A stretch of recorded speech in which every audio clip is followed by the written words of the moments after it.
From the studios of TV Grace International, here are the ineffable words of God. The gospel of grace on the lips of the man Christ Jesus. Abba Father.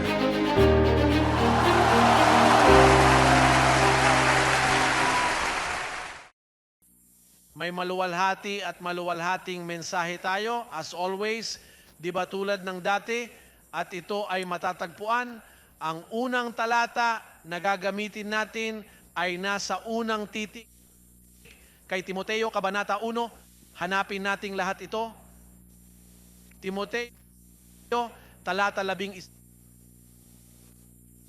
May isang salita doon na nakakakuha ng aking pansin. At kailangan ito, yung mga take note, gusto ko sana mag-take note sila. Siyam na hakbang ang isinulat ko dito. Tingnan mo kung gaano sila kasimple. Siyam na hakbang. Ang mga gusto kong pag-usapan ngayong gabi ay maayos ang organisasyon. At magagawa mo rin ito kung isusulat mo ang mga ito.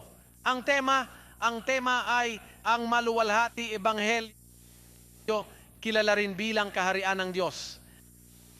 Kilala rin, sabihin, gaya ng kaharian ng Diyos. Sa madaling salita, ang ebanghelyo na ibinigay kay Pablo ay ang paliwanag tungkol sa kaharian ng Diyos dito sa lupa. At papatunayan ko kung bakit sinasabi ng ika-11 talata ayon sa maluwalhating ebanghelyo ng mapagpalang Diyos na ipinagkatiwala ito sa akin. Pansinin na ang ebanghelyo na ipinagkatiwala nila rito ay kay Pablo, hindi sa 11 apostol, hindi ito ipinagkatiwala sa iba. Bukod dito, hindi man lang ito ipinangaral ni Kristo. Itinatago ito ni Kristo noong panahon ng kanyang laman. Noong tumira siya dito, sabi niya, marami akong sasabihin sa iyo pero hindi mo nakakayanin, kaya hindi ko nasasabihin sa iyo. At kung sinabi niya, marami akong bagay. Ngayon ay 3 taon na siyang kasama ng mga apostol. At sinabi niya sa kanila, marami pa akong sasabihin sa inyo. Tingnan mo, sa loob ng 3 taon ay nakausap kita. At marami akong sasabihin sa inyo. Ngunit hindi ninyo ito paninindigan. Dahil natural ang isip at hindi nila ito mauunawaan. Mauunawaan ito ni Pedro o ng sinuman sa mga apostol. Sa makatuwid, kailangan mong malaman na kapag sinabi niya na ito ay ipinagkatiwala sa akin, kasi malinaw daw siya, si Pedro ang pinagkatiwalaan ng ebanghelyo ng pagtutuli, pero sa akin. Sabihin mo, ako. Oo, si Apostol Pablo ay gumagawa ng kaibahan. Nauunawaan mo ba kung ano ang pagkakaiba? Tingnan mo, binigyan sila ng ganyan at ito ang ibinigay sa akin. Kaya maluwalhati ang ebanghelyo na ibinigay kay Pablo. Sa madaling salita, kapag natuklasan mo ito, pumasok ka sa kaluwalhatian, nagbabago ang iyong buhay. Ang kaluwalhatian ng Diyos ay nagsisimulang kumilos sa iyong buhay at nakikita mo ang mga pagbabago sa lahat ng dako. Dahil ito ay ebanghelyo ng kaluwalhatian. Ngayon, ang ibang ebanghelyo ay walang kaluwalhatian. Pero itong isa, ito sinasabi ni Pablo na ang maluwalhating ebanghelyong ito ay kaharian ng Diyos. Ibig sabihin, para manahin mo ang kaharian ng Diyos, kailangan mong pumunta kay Pablo. Titingnan natin ang mga gawa, Kabanata 20, talata 24. Kaya makikita mo na tinatawag ito ni Pablo na kaharian ng Diyos. Mga gawa, pangalawang talata sa Biblia, maaari mong isulat ito, sabi sa chapter 20. Mga gawa 20, talata 24. Tingnan mo ang sinasabi niya, ngunit hindi ako nagpapapansin sa anumang bagay ni hindi ko pinahahalagahan ang aking buhay sa aking sarili, basta't natapos ko ang aking landas ng may kagalakan at ang ministeryong natanggap ko mula sa Panginoong Hesus upang magpatotoo sa ebanghelyo ng biyaya ng Diyos. Ang ebanghelyo ng ano? Ang ika-25 talata, at ngayon narito, nalalaman ko na wala sa inyo, na sa kanila ay aking nalagpasan ang pangangaral ng ano, ang kaharian ng ano. Ang kaharian ng Diyos ay makikita ang aking mukha ng higit pa. Ibig sabihin, magkasing kahulugan ang kaharian ng Diyos at ang ebanghelyo ng biyaya, pareho lang naman di ba? Kaya kung nais mong pumasok sa kaharian ng Diyos, binubuksan namin ang mga pintuan para sa iyo. Alam mo na ang kaharian ng Diyos ay may susi. Si Pedro ay may susi sa kaharian ng Diyos sa harap ng krus na batas, Moises, sumpa. Ngunit pagkatapos ng krus, pinili ni Pablo ang susi. At pagkatapos, kung nais mong pumasok sa kaharian, basahin mo ang 14 na sulat ni Pablo na siyang ebanghelyo ng biyaya at pumasok ka sa kaharian ng Diyos. And Maliban na lang kung gusto mong pumasok sa paraiso. Upang makapasok sa paraiso, kailangan mong mamatay. Ngayon kapag sinabi ng Biblia, ang mga nagsasagawa ng gayong mga bagay ay hindi nagmamana ng kaharian. Ibig sabihin, hindi niya minana ang ebanghelyo ni Pablo na kaharian ng Diyos. May mga tao na kapag nagbabasa ng Biblia, sinasabi nila, tingnan mo, ang mga lasing ay hindi nagmamana ng kaharian ng langit. Well, sigurado, isipin ng isang lasing na nagsasabi, ako ay nagahari sa buhay at siya ay tumatabi dahil hindi siya maaaring magmana. Ngunit, ang ebanghelyo ng Diyos ay dumarating at itinutuwid ito. Hoy bata, huwag kang uminom ng sobra, mamamatay ka. Maari kang mawalan ng atay o maari kang mag-crash habang nagmamaneho. Nakikita mo ba? Kaya ang kaharian ng Diyos ay ang ebanghelyo ng biyaya. Sabihin mo, ang kaharian ng Diyos, ito ang ebanghelyo na ipinangangaral ni Pablo. Ilan ang nasa kaharian na yan? Lahat kayo na naliwanagan ay nasa kaharian ng Diyos. Hoy, welcome sa kaharian ng Diyos. Naunawaan mo iyan ng malinaw, malinaw iyan doon sa mga taong ginugol ko na ang pangangaral ng kaharian ng Diyos. Sige, ngayon ay titingnan natin ang ikalawang liham sa mga taga-Korinto upang tingnan ang iba pang ebanghelyo. Pagkatapos ay sinasabi nito ang ikatlong kabanata ng ikalawang liham sa mga taga-Korinto. Pinag-uusapan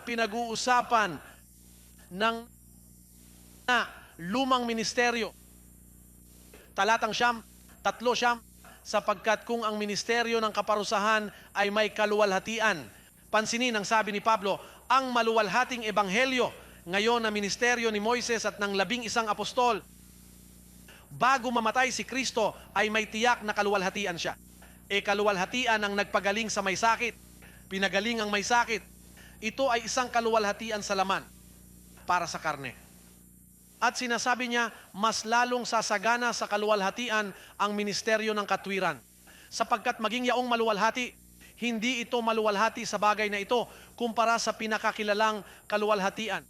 Sapagkat kung ang nasisira ay nagkaroon ng kaluwalhatian, lalong maluwalhati ang mananatili. Hoy! Kaya ito ay isang ebanghelyo ng nananatiling kaluwalhatian. Ang kaluwalhatiang iyon ay nasawi ng mamatay si Kristo sa krus ng Kalbaryo, doon natapos. Pagkatapos ay muling nabuhay si Kristo at nagsimula ng maluwalhating bagong ebanghelyo. Hindi alam ng mga tao yan. Kaya nga sila nakulong kasi hindi nila alam na after the cross ay na ang partido ay nagsisimula, hindi pa dati. Ang nasusulat noon ay may kaluwalhatian, pero wala na siya, tapos na ang glory niya. Parang baterya na nawawala ng lakas at battery pa rin, pero wala. Walang bayad, imagine, ni hindi man lang nagbukas ng radyo. Unang liham kay Timoteo, 1 Kabanata 1, tingnan mo ang kahalagahan ng talatang iyon. Talatang 16, tingnan mo ang detalye. Ito ay hindi kailanman sinabi sa buong kasaysayan. Dumating ka upang marinig ito dito sa unang pagkakataon. Kailangan kong maging malinaw dahil walang nakakaalam nito at ipinapaabot ko ito sa iyo ngayon upang ikaw alisin mo dito at sabihin mo, tingnan mo ang natutuhan ko ngayong gabi. Walang nakaalam. Hindi alam ni Pedro, hindi alam ng mga apostol. Pansinin ngayon ang sinasabi ng talata 16. Binanggit siya ni Pablo sa ganitong paraan.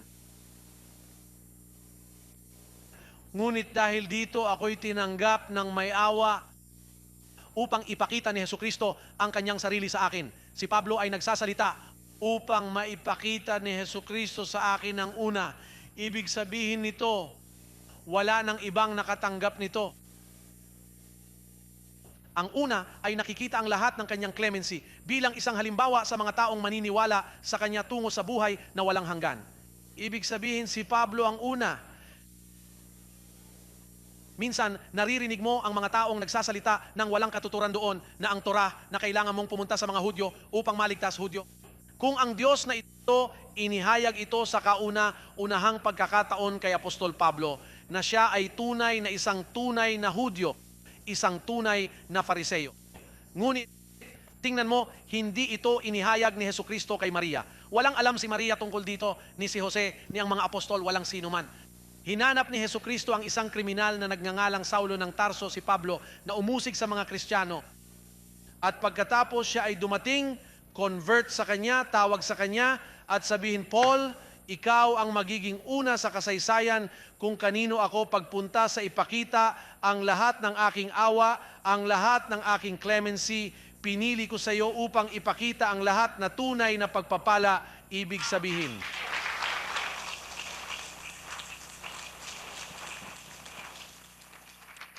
Hoy, doon na lang ako, ipapatong ko sa iyo ang ganito, sa ibang paraan ko ilalagay dahil hindi mo pa narinig ito. At kailangan kong luwalhatiin ito dahil ito ang paghahayag na ibinigay sa akin ng Diyos. Narito ang kung ano. Bilang tagapagtayo, hindi mo nakikita na ikaw ang simbahan ni Hesukristo sa buong mundo. Ikaw, hindi ako ang nagsabi, ikaw ang apostol, ikaw ang iba, ikaw ang tagapagtayo, ikaw ang pinuno ng mga hentil. Sapagkat ang Diyos ay dapat magbigay sa akin ng bagay upang patunayan ka. Ito ay totoo dahil hindi ko kailanman narinig iyon. Hoy, tingnan mo ang sinasabi ni Pablo. Hoy, para sa mga tutol dito, sinasabi niya, tingnan mo, dahil dito ako ay tinanggap sa awa upang ipakita ni Hesukristo ang kanyang sarili sa akin. Ang una. Siya ang una. Ngunit apostol, dumating si Pablo bilang abortifacient. Una ay si Pedro, naroon ang 12 apostol. Nagpakita si Pablo pagkatapos kalaunan, pagkaraan ay nagpakita siya. Bukod pa rito, sa araw ng Pentecostes, kasama si Pedro, nagsimula na ang simbahan, mga 10,000 na ang miyembro nila. Marami ang mga tinatawag na mga Kristiyano. Ngunit sa lahat ng mga Kristiyanong iyon, hindi pa inihayag ng Diyos ang kanyang kahangahangang ebanghelyo dahil nakatago niya ito upang ihayag sa isang tao. Ang Diyos ay nakikipagtulungan sa mga tao. Pinipili ng Diyos ang mga tao. Ang Diyos ay hindi makikipag-usap sa sinuman. Pumipili siya ng isang tao katulad ng mga simbuyo ng damdamin ni Elias at pinipili niya ito. At aba, kung sino man ang magulo sa lalaking iyon. At pinili ng Diyos si Pablo, isang kriminal, isang taong pumatay kay Esteban. At sinabi niya kay Pablo, ikaw ang una na aking ipapakita ang lahat ng aking awa. Kaya nga siya pinatay sa Roma. Kaya naman naiinggit sa kanya ang mga apostol. Ipinapatay siya ng mga apostol sa Roma. Ang mga ito, at ako na taga rito, mula sa pulpitong ito, ako ang tagapagtayo, ay nagsasabi na ang mga apostol na iyon ay mga kriminal, sila ay nainggit sa kanya at iniutos na patayin siya sa Roma. Ala entom, nag-ayuno sila at nanalangin, nag-ayuno sila hanggang sa mamatay siya. Apostol, ngunit ang pag-akusa sa mga apostol ay isang panganib. Ito ay isang panganib na walang paghahayag. Ngunit ang hiwaga ng kasamaan, ito ay isang misteryo na walang nakakaalam. Ang hiwaga ng kasamaan ay inihayag sa atin. Ano po ang ibig sabihin nito? Ang kasamaang iyon ay naganap sa 11 lalaking iyon na pinili ng Diyos. Ganito siya itinalaga ng Diyos. Kaya si Pablo ang una. Ang una. Ano po ba ang ibig sabihin nito una?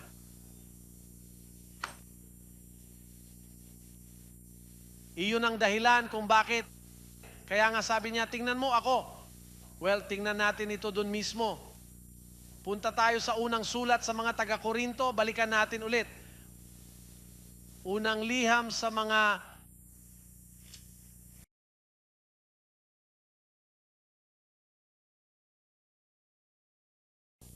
taga-Korinto 15:10. Kaya nga ganyan ang usapan ni Paul.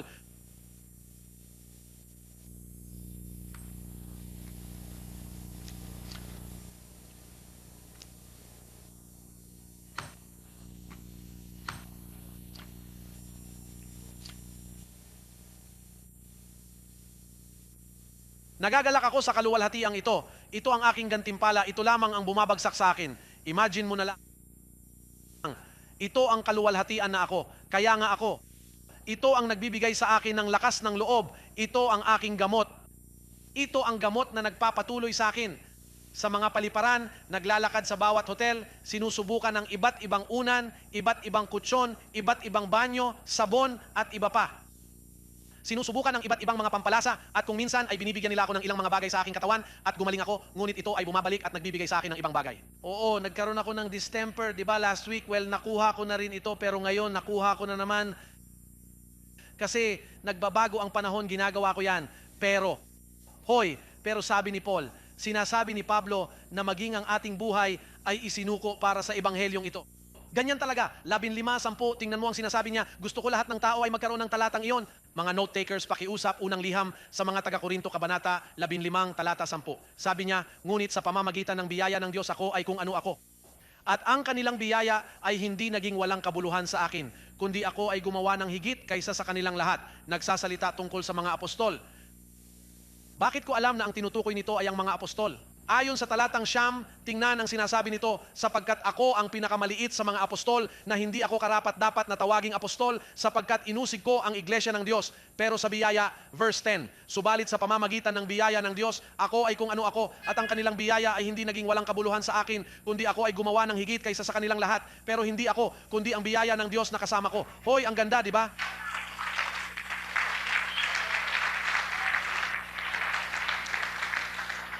Makinig, kaya nga sinasabi niya, ang mga apostol, okay lang na huli akong dumating. So ano?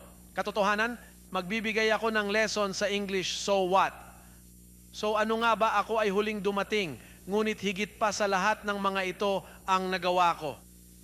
Hoy, alam mo ba si Pablo ay mapagpakumbaba, ngunit nang kailangan niyang magsalita ng malinaw, ginawa niya. Mas marami pa akong nagawa sa lahat, ganyan talaga, wala na silang nagawa. Nagawa ko na, huli akong dumating, pero mas marami pa akong nagawa kaysa sa lahat ng ito. Tama na nga. Hoy, tapos sabi niya, punta tayo ngayon sa Galatia chapter 1. Sinasabi niya na ito ang kanyang natanggap personal mula kay JC. Ni JC. Alam mo ba kung sino si JC? JC. Sa Ingles, JC. Jesucristo, si Jesucristo. Personal daw niyang tinanggap ito mula sa kanya, chapter 1 ng Galatia. Mabuti para sa iyo na malaman ito upang maipagtanggol mo ang iyong sarili kapag ang mga walang pinag-aralan ay laban sa iyo, kapag ang mga pangkat ng mga walang alam na tao doon ay tumawag sa iyo at sabihin sa iyo, ito ay na ikaw ay nasa isang maling sekta na niloloko kanila doon, na sila ay brainwashing sa iyo. Super nahugasan na nila ito at yun din ang kailangan mo, hinugasan nila ng purong Biblia, nakasulat doon.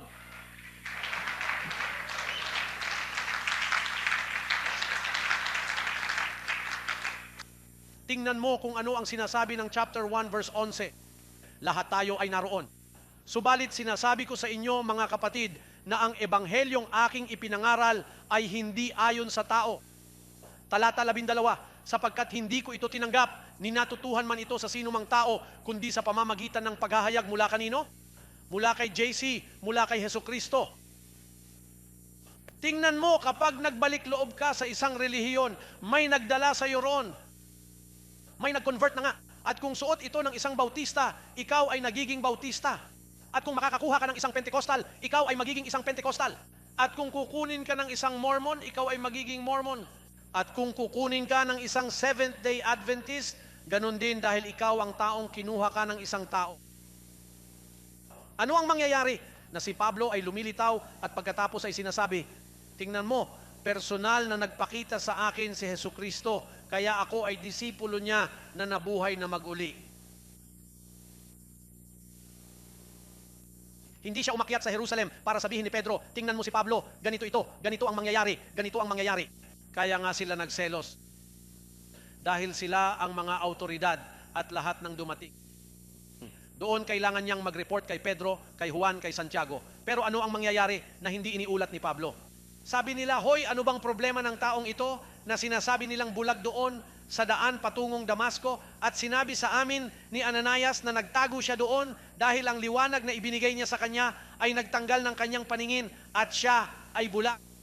At pagkatapos, sapagkat sinabi ni Ananias, tingnan mo, alam kong totoo ito, ipinagdasal ko siya at siya ay nakabawi ng paningin. Ngunit siya ay nagtungo sa isang bundok doon sa Arabia kung saan tinanggap ni Moises ang kautusan, kung saan niya natanggap ang mga boards.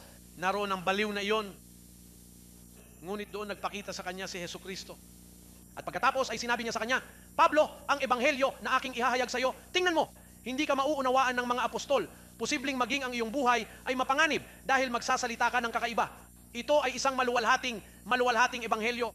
Ito ay ebanghelyo para sa Espiritu. Pansinin na hindi ninyo mabibinyagan ang mga gentil. Kaya nga sabi niya, hindi ako sinugo ni Kristo para mabinyagan. Sabi niya sa kanya, huwag kang magbinyag, sapagkat ang binyag ay anino ng ginagawa ko ngayon sa Espiritu. Kaya tinanong siya ni Pablo, kaya walang binyag sa tubig? Sabi niya, hindi. Kaya nga sinabi ni Juan Bautista, kailangan kong lumiit Ang nagbinyag sa tubig ay nagsabi, ako'y nababawasan at siya'y lumaki, sapagkat ako'y bumangon, ako'y lumaki, hindi siya maaaring mabinyagan sa tubig. Ngunit paano ko makukumbinsi ang mga apostol tungkol dito? Eh di magiging madali, papahirapan ka nila. Pero subukan mong magtatag ng pundasyon. Dahil ikaw, magsusulat ka ng pundasyon at nasa ibang tao na ang magtatayo. Sa dulo ng trumpeta ay darating ang isa na pipiliin kong ipaliwanag kung ano ang iiwan mo doon naka-encode. Dadalhin ko sa aking sarili na bulagin ang pangunawa ng buong mundo upang walang sino man ang makaunawa nito sa pamamagitan ng 2,000 taon. Pero sa huli ay makakahanap ako ng lalaki at ibubunyag ko ito sa kanya. Tama na nga.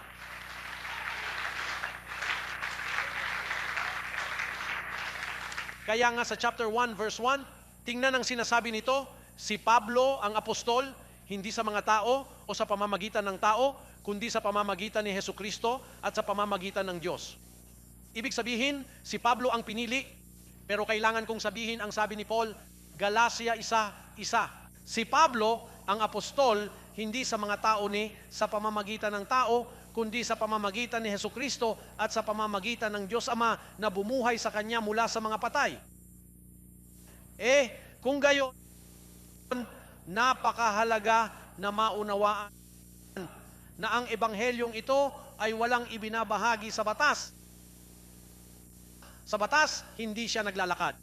Tingnan mo ang sinasabi ng 18, 13, tingnan mo ang sinasabi niya. Well, ang 12 ay nagsasabi, ngunit Galion, pagiging prokonsul ng Akaya, ang mga Hudyo ay bumangon na may isang kasunduan laban kay Pablo. Sino ang nagbangon laban kay Pablo? Ang mga Hudyo, at sila ay patuloy na nag-aalsa laban dito pa rin. Itong mga mesiyanikong Hudyo na hindi alam ang Biblia at walang alam, ngayon ay nais na ilagay ang kanilang sarili sa itaas muli sa atin. Sapagkat hindi gusto ng mga Hudyo ang biyaya. Kaya't ang mga Hudyong ito ay sumalakay laban kay Pablo, tingnan, at dinala nila siya sa hukuman, sinasabing, tingnan mo kung paano nila inakusahan si Pablo. Hinihikayat nito ang mga tao na igalang ang Diyos laban sa batas. Hoy, gusto ko na akusahan nila ako ng ganyan. Hinikayat ni Jose Luis, si Growing in Grace Ministry, na maglingkod sa Diyos laban sa batas. Sabihin, labag sa batas. Kung si Pablo ang inakusahan yan, gusto ko rin akong akusahan nila. At ikaw, gusto mo bang akusahan ka ng ganyan? Kung gusto mong tumayo ng maayos sa kaharian ng Diyos, mas mabuting may akusahan ka. Huwag kang maging maamo na dahil dito ay hindi ka nila inaakusahan ng kahit ano. Maghanap ng kaunting pag-uusig. Huwag kang maging disente. Gusto mong magmahal ng labis na mahal mo ang higit pa sa Diyos at hindi sila kailanman nagsasalita ng masama tungkol sa iyo. Hoy, mukhang hindi ka pa nagsasalita. Hindi mo pa nakikilala ang sarili mo. Kilalanin mo ang iyong sarili. Ako ay mula sa biyaya. Ako ay mula sa pinagpala. Upang makita kung binibigyan nila siya ng kaunting pag-uusig upang siya ay makilahok sa kaluwalhatiang ito. Ngayon tingnan mo rin ang ginawa ni Pablo. Ang mga Hudyong ito ay tila hindi nagbasa ng Biblia. Saklaw, 21 kabanata ng parehong aklat ng mga gawa. 21, talata 21. 21. Nandyan ba tayong lahat? Nagreklamo sila laban kay Pablo at sinabi sa kanya, datapuat sila'y napag-alaman hinggil sa inyo na itinuturo ninyo sa lahat ng mga Hudyo na kabilang sa mga Gentil na magsipagtalikod kay Moises. Ano ang ginawa ni Pablo? Ano ang itinuro niya sa mga Hudyo?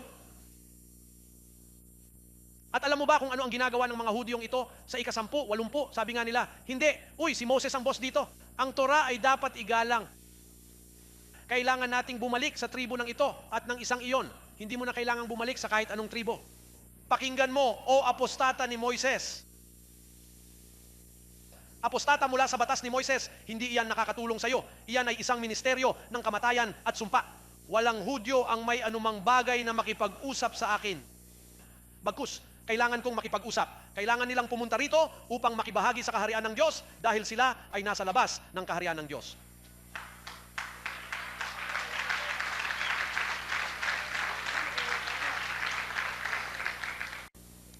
Tingnan mo kung ano ang sinasabi ng Kabanata 13, talata 32. Si Pablo ang nagsasalita dito. Ito si Pablo. Sabi,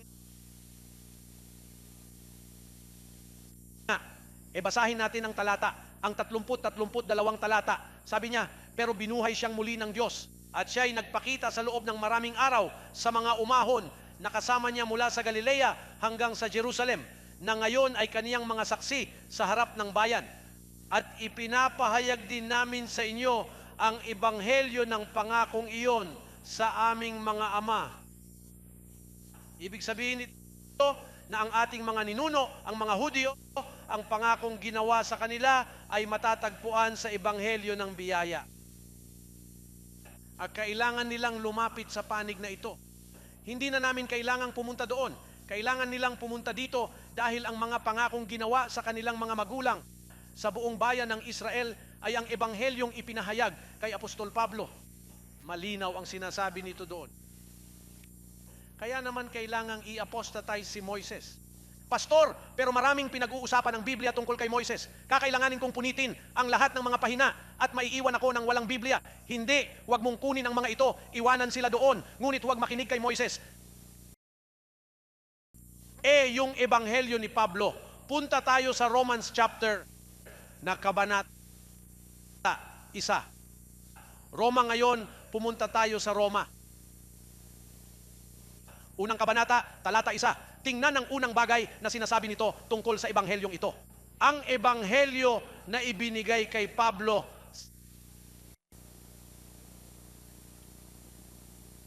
sa Pablo.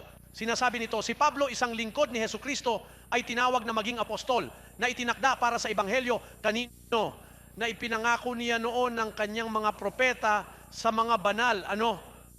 Ibig sabihin, ang ebanghelyong inihayag kay Pablo ang ipinangako sa kanila. Binanggit siya ng mga propeta, binanggit ni Isaias ang ebanghelyong ito. Ngayon ang ebanghelyong ito kay Pablo lamang. Kailangan mong maging tiyak dahil hinahalo ito ng mga tao sa mga apostol. Hindi mo magagawa ang pagkakamali na iyon. Mapalad ang isa. Ang ebanghelyo ni Pablo ay napunta sa kanya, sa akin. Itinalaga ako para sa ebanghelyong ito. Sinasabi nito na ebanghelyo lamang ang gagamitin ng Diyos upang hatulan ang mga bagay ngayon. Kapag ang Panginoon ay nahayag kasama ng kanyang bayan at ibahin ang anyo ng ating katawan sa wangis ng kanyang kaluwalhatian. Hoy, blessed, alam mo ba kung ano yon? Sa isang niluwalhating katawan dito sa lupa. Naloka ako sa suot na suit na yan. Hoy, alam mo ba kung ano ang pakiramdam ng maglakad dito? Hindi doon sa langit. Hindi sa langit na ito dahil ito ay bahagi ng langit. Ito ang unang langit, naroon ang ikalawang langit at ang ikatlong langit. Ngayon, ang ebanghelyong ito ay nag-iisa. Kaya naman kailangan nating malaman ang ebanghelyo ng 14 na sulat dahil ito lamang ang gagamitin ng Diyos. Apostata mula sa iba pang bahagi ng Biblia. Si Pablo ang sinasabi ng ating apostol na kapag natagpuan mo ang iyong sarili mula kay Moises at maglingkod sa Diyos bukod sa batas. Kaya ang sabi sa Roma chapter 2 verse 16, ito ang gagamitin ng Diyos. Tingnan mo kung ano ang gagamitin ng Diyos para husgahan ang lahat. Sa araw na hahatulan ng Diyos ang mga lihim ng mga tao sa pamamagitan ni Hesukristo ayon sa ano? At bakit siya nagsasabi ayon sa aking ebanghelyo at hindi nagsasabi ayon sa ebanghelyo? Dahil maaaring isipin ng isang tao na ang tinutukoy niya ay ang ebanghelyo ng mga apostol. Kaya kailangan niyang maging tiyak ayon sa akin. Yung inihayag nila sa akin, ako ang una. At tingnan mo rin ang sinasabi niya. Ano ang sinasabi ng 16 na kabanata na siyang tanging ebanghelyo na nagpapatibay? 16:25.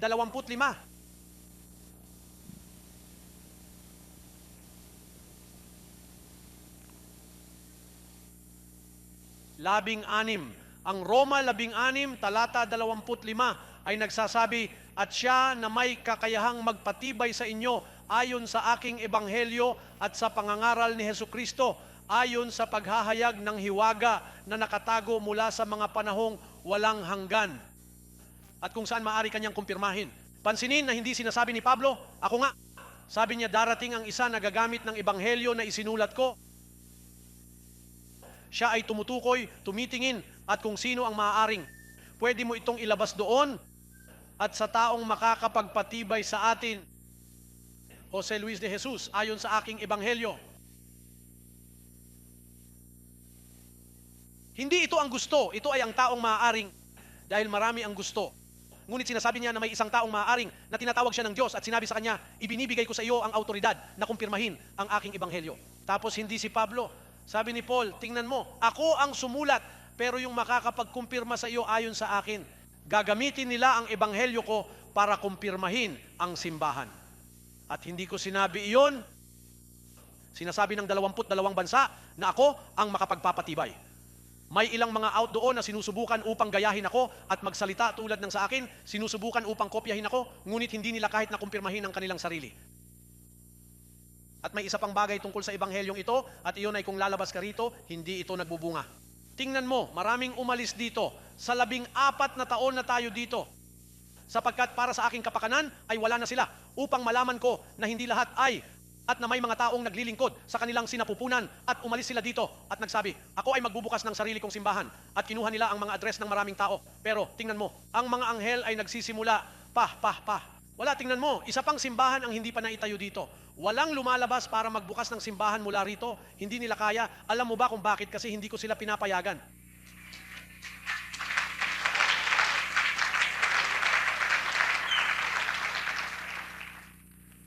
Iniisip nila, hoy, may mga tao na napakasarado, tingnan mo sila. Hoy, siya na hindi nag-iisip na parang hayop.